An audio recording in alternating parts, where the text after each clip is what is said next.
How you doing? I'm going to have Joel begin the presentation today, then followed up by myself. Go ahead, Joel. Good afternoon. My name is Joel Inge, and I am founder and director of Kingdom Life Academy here in Tyler, Texas. And I am so honored to be here with our Governor, Gregg Abbott, to celebrate the achievement of our advancement for school choice. And we're excited about the fact that Texas will be moving in the direction of school choice, and the citizens and the residents of our area, our students in our area, our parents in our area need school choice.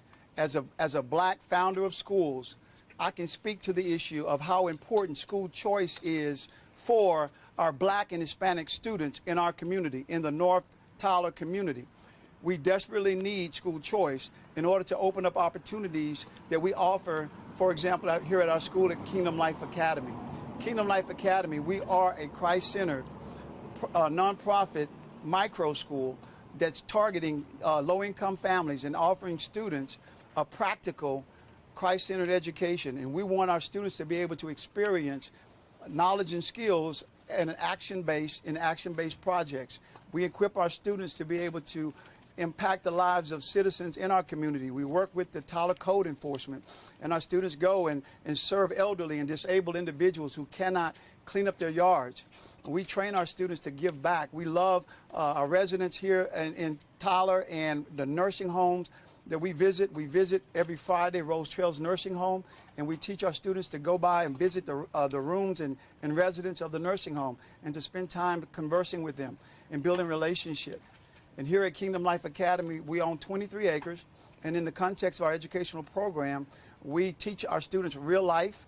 We have a real-world financial literacy program in which our students, they clock in and clock out every day. They receive a paycheck. We have a 13-year-old who is actually our payroll manager, and our students pay bills every week. Our students manage, they manage companies, they receive bill payments, and so we're teaching our students real life education. They run our kitchen. We are a food establishment kitchen here at Kingdom Life Academy, and our students, each student has their food handling license. We're inspected by the health department. Our students actually create their own menus working with our culinary teacher, and they go shopping each Friday for the ingredients that they need for the upcoming week. So we're giving our students real hands-on education. We have a 6,000 square foot garden, and we do farm to table. We have chickens, we sell the eggs, and so we're teaching our students to learn and to deal with real life. Because I was a public school teacher in Tyler for over 20 years. As I taught public school, I watched in elementary and middle school, I watched students drop out of school in their hearts because they did not fit traditional education. These students who need more time processing and more individual attention. And so God put on my heart to reach out and to change and make a difference. And so we were able to start Kingdom Life Academy and reaching these types of students. And so we're grateful for the opportunity to continue to fight and see school choice to open up doors for more students and more families who need alternative education, who need school choice, who need educational freedom. And so I'm grateful for Governor Gregg Abbott being here and supporting in his fight, the fight that he has waged for so long for school choice. And we're grateful for the representatives in our area. We're grateful for Cole Hefner. We're grateful for Cody Harris. We're grateful for Matt Schaefer. We're grateful for State Senator Brian Hughes, these men who've been steady and faithful for fighting for school choice for us in East Texas. And we want this for all children in the state of Texas. And so, Governor, I'm going to turn it over to you, and I thank you so much for giving me the opportunity to be able to share. Good job. God bless you. Thank you, Joe. God bless you. I want to thank Joel for his leadership, his commitment. I want to thank Kingdom Life Academy. You know, one thing that Joel just explained, which is a reality about life, and that is when it comes to education, when it comes to most things in life, one size does not always fit all. The students that may be attending this academy, this may be the right fit for them, whereas local public school may not be the right fit for them. Our job as Texas leaders is to make sure that we are going to provide the most effective pathway options for every child in our state to be able to achieve the education that's going to be best for them and to allow their parents to be able to make that decision.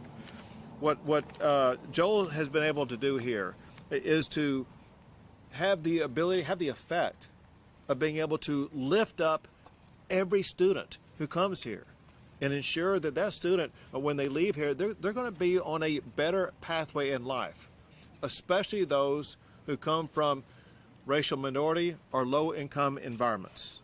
One thing that Joel has talked about before, and that is that this school primarily serves Hispanic and black students who would have dropped out of school but for this option. And their mission is to help those students finish high school with a trade or skill for which they can go directly into the workforce or be having the skill sets that are necessary to go on to a local community college. Joel knows that school choice is wanted by all demographic groups in the state of Texas. Yes, all different political parties, Democrat and Republican, as well as independents, they support school choice. But if you look down to the racial demographics, Hispanics and African Americans in the state of Texas, they strongly support school choice. Those parents want an option. They know their child better than any government employee does, and they want to put their child on a pathway toward success. Joel has seen school choice be a lifeline for families in other states. He wants to ensure that lifeline will be available for families in the state of Texas. School choice improves educational opportunities for minority and low-income students. And Texas is going to make sure they have that opportunity.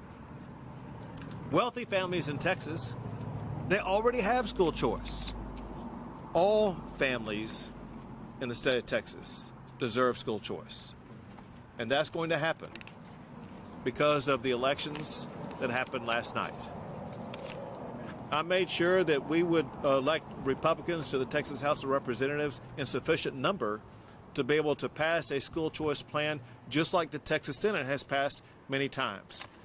With the results that came in last night, there was a tidal wave of support for those House candidates that I supported.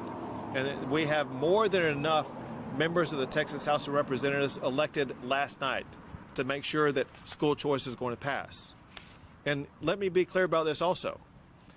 Most of those candidates that I campaigned for in the general election, they were opposed strongly because they supported school choice. And even though they were opposed and had, in some cases, more than $1 million spent against them, those candidates prevailed because families in those House districts embraced and wanted school choice. So here's where we are.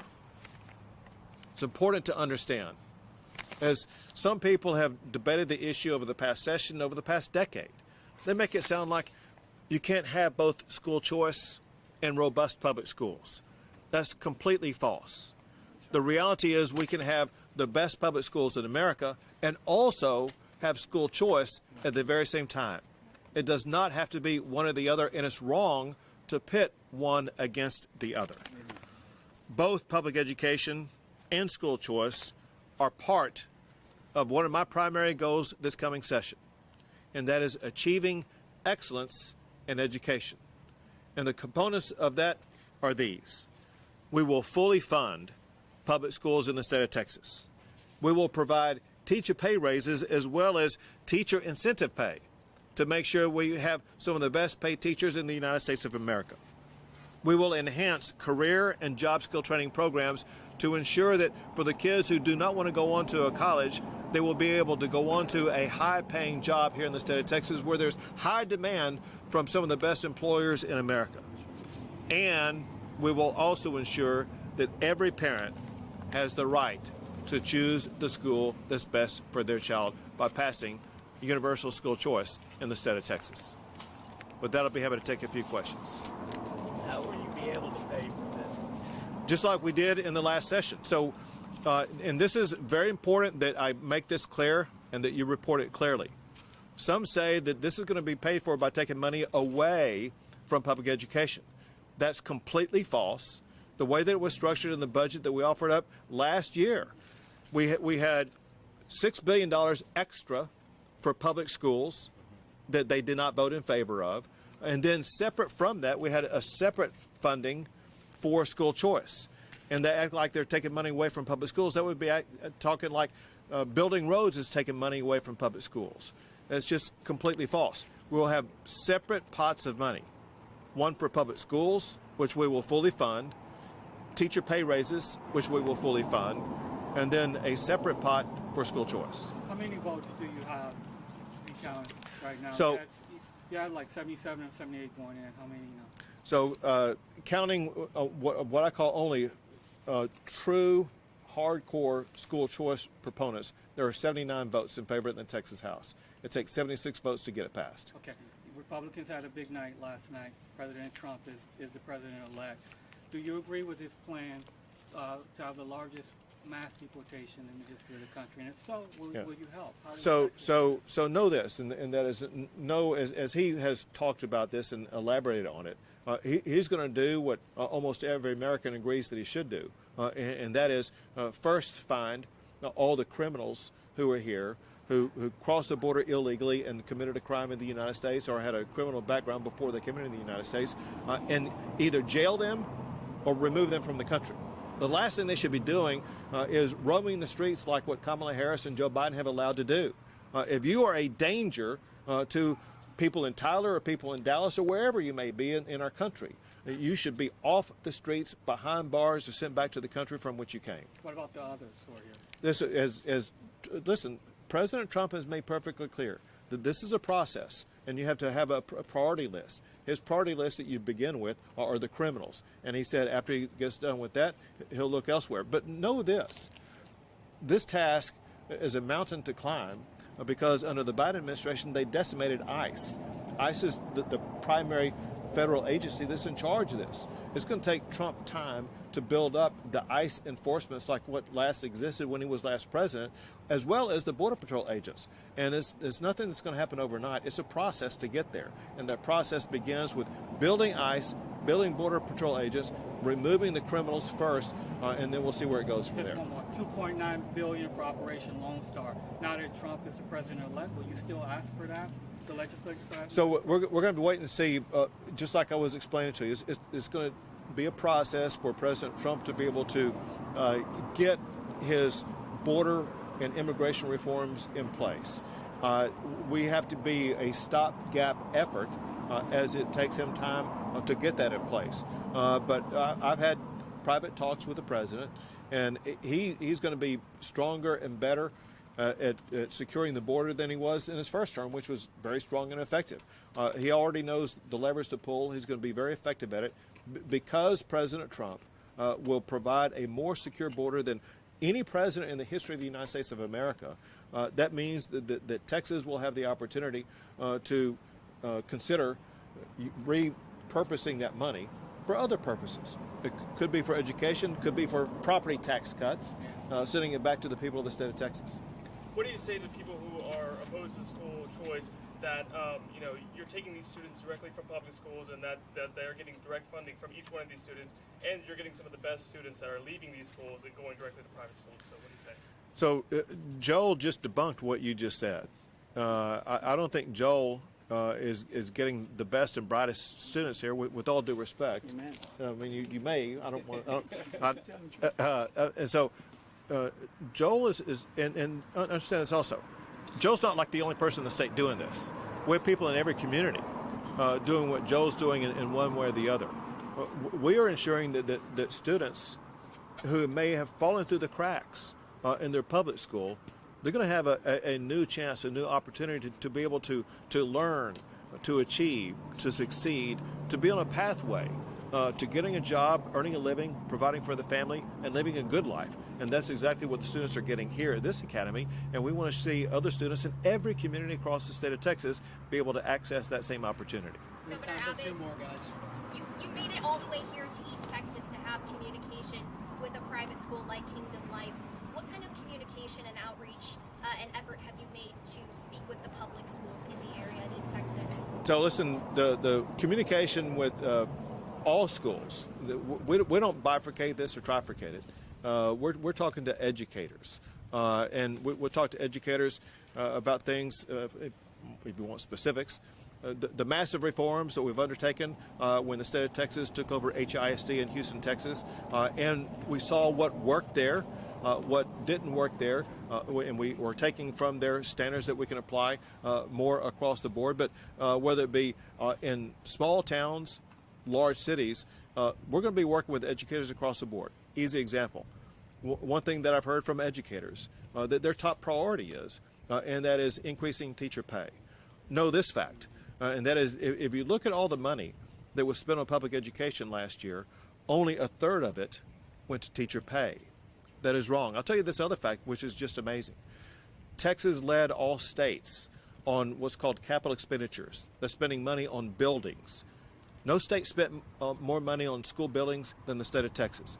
We need to reprioritize our spending and focus it on what we consider to be the most important thing about education, and that is our educators, not administrators. And we will be working to increase teacher pay, which is the thing I hear the most as I talk to educators across the state. We have time for one more. Governor, so the past few months I talked to Joel in August. They've lost funding. Their donations have dwindled. How will ESAs help the building stay open and not just have the voucher for kids? Well, Joe can tell you about the building because the building is paid for, correct? That's right. So, Yes, so and he's maybe in a different situation. But what it will do with any school that's providing education where some of the students may be coming here because of school choice, all the revenue that any school gets, they take that revenue and they apply it in part to teachers, in part to supplies, in part to maintenance and operation of the facility, things like that. All educators have to go through that budgeting process.